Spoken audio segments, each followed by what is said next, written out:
These are male models from the 1990s. Chiseled jawline, strong masculine features, and these are male models today. Skinny soy boys, feminine features. People have been so against masculinity for so long, demonizing it to the point where now this is our standard for attractiveness. Hey, you know what the ancient Greeks considered to be super masculine?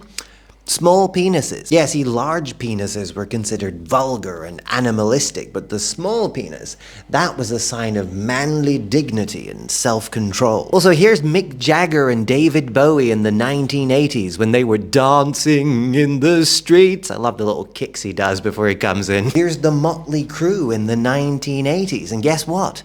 Lots of women found them attractive. In fact, one of them ended up married to what was considered at the time by many people to be the most beautiful woman in the world. Here's what NSYNC looked like in the 1990s, right? That's the era you're talking about, where the standards for attractiveness were so much more masculine. The point is, standards of attractiveness for men have not really been a progression from more ruggedly masculine to less ruggedly masculine over time, the way alpha male podcasters like to present it. It's more like a pendulum swing, right? A lot of the standards are actually countercultural reactions to the other standards. Like the reaction to this and to this was this, right? Gangster rap. The cultural norm was young, pretty men singing ballads about their love life, and young, hardened men talking about the struggle of surviving on the streets in a world that's rigged against them at the same time. And obviously not just a reaction to that, right? But a reaction to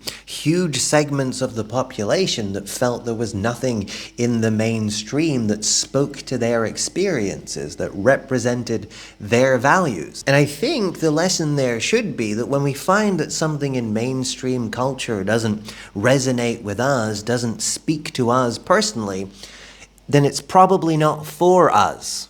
Which is fine. What all cultural eras have in common is people like you, right? People complaining that modern cultural expression doesn't meet their expectations. They're wearing makeup and leather trousers. They're so effeminate. They're going to corrupt our youth. They're wearing baggy trousers and saying no words. They're going to corrupt our youth. Yeah, unfortunately, it seems like the cultural Karens who try to police the people attempting to explore the creative boundaries of human expression are an unavoidable fact. Speaking of, you know what isn't very masculine, what isn't very stoic? It's complaining that the beauty standards displayed at modern fashion shows aren't living up to your expectations. I find the old models more attractive. They were so handsome with their sexy chiseled jaws.